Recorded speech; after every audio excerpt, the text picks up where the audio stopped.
Hey guys, Mario here. So I want to talk to you guys today about how to talk to these boards and how to talk to these school districts.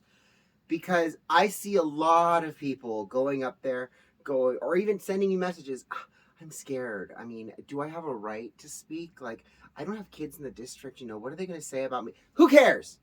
Number one, who the F cares? You, as an American citizen, as a taxpayer, have a right to speak at any city council meeting, any county board meeting, any school board meeting. You have a right, okay? Whether you live there or not. And the reason you have that right is because you pay taxes.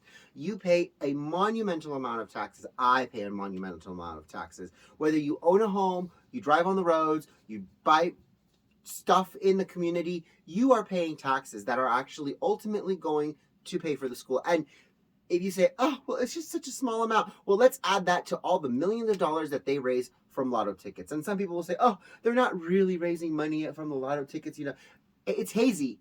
But if you've even bought a lotto ticket, technically you have funded a school. So even in the smallest amount, you have a right. You've earned that right. And it is your God-given right as an American citizen to use your voice. No one can ever tell you, no, you have no right to speak. Absolutely, you have a right to speak up. And that is what I want to talk to you guys about. I see way too many people out there going up to these council members, these school board members, and especially when they align with their politics. Mostly, it's the ones who align with their politics that will do this.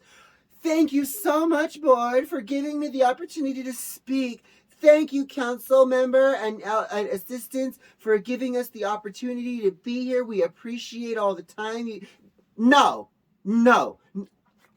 People should not be afraid of their governments. Number one, governments should be afraid of the people.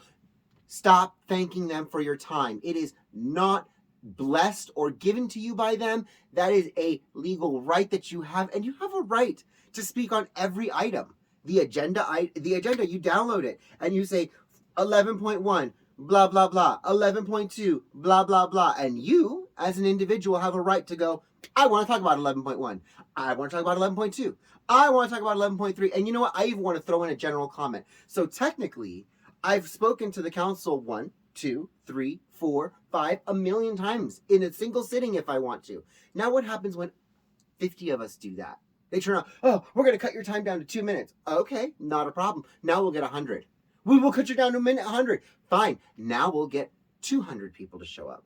This is what I want to teach you guys, is to use the rules and regulations surrounding these boards, surrounding these councils against them.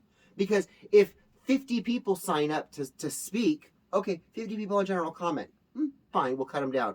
But if 50 people sign up for general comment and agenda item 1, and agenda item 2, and agenda item 3, you're going, God, what am I going to say to all these people? Well, you have something you want to say to these people, whether it's, this teacher did something inappropriate, I don't like this piece of legislation, I want you to pass this piece of legislation. So what you do is you say, hi, I'm here to talk to you guys about agenda 1.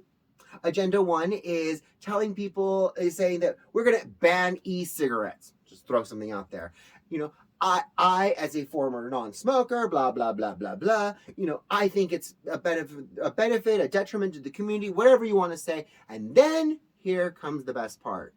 Like a figure skater on that ice. You go, whoop, and you go a different direction. You go, and by the way, since we're talking about legislation, I have a piece of legislation or something that I'd like to bring to the council. I have something that I'd like to bring to you. So you bring it back around. I did this very successfully when we were passing our ordinance 1577. They were trying to buy a new street light. Change the name of a street. We got to change the street. We got to change the street sign. Take it down and put it back. We got to rent a cherry picker. It's $500 for the sign. I said, you're going to spend $500 plus labor so you can replace the name on a street sign, but you won't pass my ordinance, which is free. And then I went off on all the impacts and all the other things. This is what I want to teach you guys. Do not be afraid of these people. You have a right to speak to these people. These people sit there and they think that they have some sort of power over the rest of us because they sit behind a dais. I was elected to this position. I'm better than you. And we're seeing some of these school officials, when they get caught with their hands in the cookie jar or with their pants down, which is happening, we have the school boards and their associates bullying parents.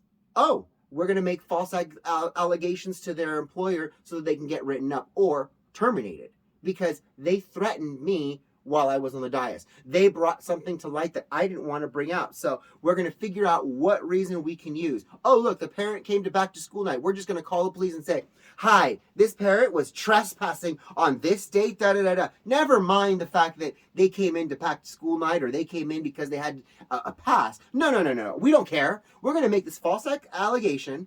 And all of a sudden they're going to say, hi, Bob, did you go into their school? Were you trespassed? Because the school's saying you were trespassed. We're going to have to open an investigation.